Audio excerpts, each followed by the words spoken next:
আসসালামু আলাইকুম। দেখতে পাচ্ছেন এটা হচ্ছে আমাদের রঙিন সাগর কলার বাগান।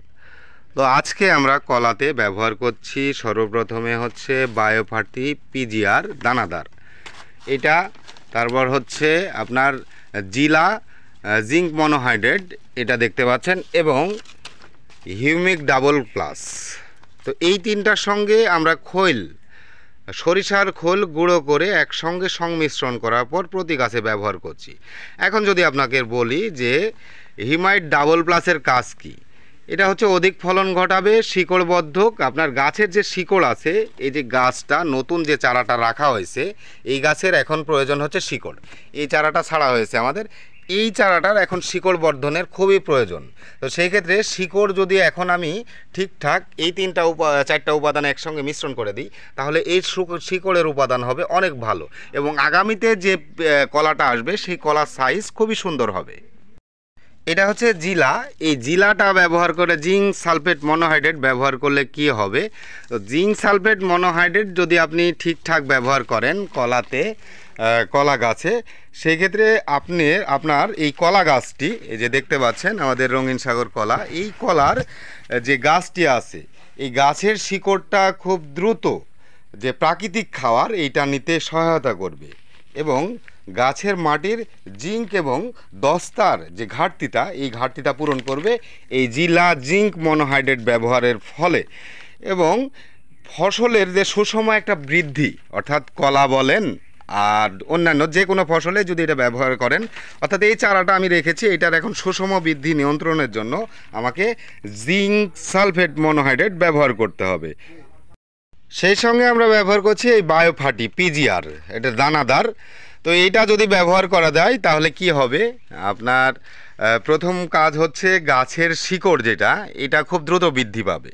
গাছের নতুন যে গাছের সবুজ কালারটা আনতে হয়, অর্থাৎ এই গাছটা এখন সবুজ কালারে আনতে হবে আমাকে, তাহলে গাছের সৌন্দর্য এবং শক্তিটা আরও বৃদ্ধি পাবে। সেই ক্ষেত্রে আমাকে ব্যবহার করতে হবে বায়োফার্টি পিজিআর দানাদার। এটা সর্বোত্তম ব্যবহার কখন হয়, আমরা যখন ব্যবহার করি জমিতে যখন অতিরিক্ত পরিমাণ কেঁচো দেখা যায়, যেটা কেঁচো ভালো, কিন্তু কেঁচো যখন অতিরিক্ত পরিমাণ হয়, সেই ক্ষেত্রে দানাদার যদি ব্যবহার করা যায় তাহলে আপনার কেঁচোর পরিমাণটা একটু কমে যায়, স্বাভাবিকে আসে।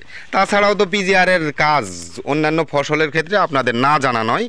তো আর খোল তো আপনারা জানেন, খোল খুব ধীর গতি সম্পন্ন একটা জৈব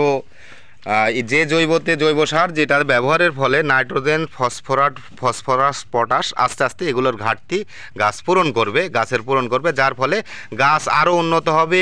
যে কলাগুলো আছে, কলাগুলো আরও উন্নত হবে, এবং নতুন যে চারাগুলো আমরা রাখছি, এই চারার স্বাস্থ্য আরও সুন্দর হবে। এখন আমরা কথা বলবো যে কি পরিমাণ এবং কিভাবে দেওয়া হচ্ছে, একটু যদি আমরা জানি। কয়টা এই তিনটারই সংমিশ্রণ করা আছে নাকি এই জায়গাতে? এই তিনটাই সংমিশ্রণ করে এক জায়গায় মিক্সার করে গোড়াত দিচ্ছেন।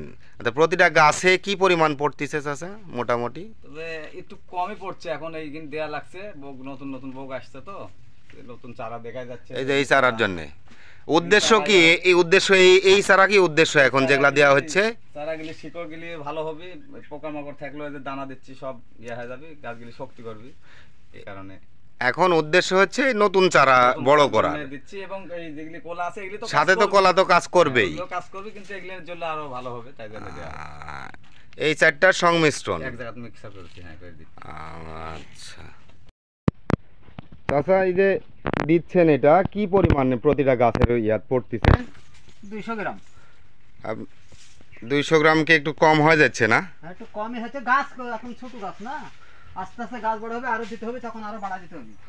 মানে এখন প্রাথমিক অবস্থা 200 গ্রাম করে দেওয়া হচ্ছে। দুইটা গাছে, এই যে দুইটা করে গাছ ছাড়া আছে, এই ইয়াতে 200 গ্রাম। আর এইভাবে রিং করে দিলে পারে ভালো কাজ করবি নাকি চাচা? এখন সমকে শিকড় আছে, দূরে তো শিকড় যায়নি, বিশেষ করে এগুলি দেওয়া তো দানা দেওয়ার জন্য আরো একটু খোলগুলি দেওয়া, মানে এক জায়গা খালি দানা ছিটালে তো পুরাই যাবে না। তো সেরা টেরা থাকলে গাছের গোড়া সেরা টেরা মরে যাবে, পোকামাকড় সেরে যাবে, আর সৌন্দর্য শিকড় বাড়াবে। দানা তো এভাবে ওড়াই। এই যে আমার চাচারা যেভাবে রিং করে দিচ্ছে, এইভাবে যদি আপনি সঠিক প্রক্রিয়াতে দেন, একটু বেশি পরিমাণ দিলে পারেও সমস্যা নাই এই অবস্থাতে। তো আপনারা যদি চান এই পদ্ধতিটা অবলম্বন করতে পারেন, এই ক্ষেত্রে নতুন চারার বিশেষ কাজ করবে এবং যেগুলো কলা আছে কলাতেও বিশেষ একটা শক্তি জোগাবে, যা খুব দ্রুত কলা পরিপক্ক হবে। আর নতুন চারা তো বিশেষ কার্যকরী, এই নতুন চারা আপনাকে বড় করতে হলে এই ধরনের পরিচর্যা করতেই হবে। এইটাই হচ্ছে বিষয়, এই তিনটা একসঙ্গে সংমিশ্রণ করে দিয়ে দেওয়া হলো।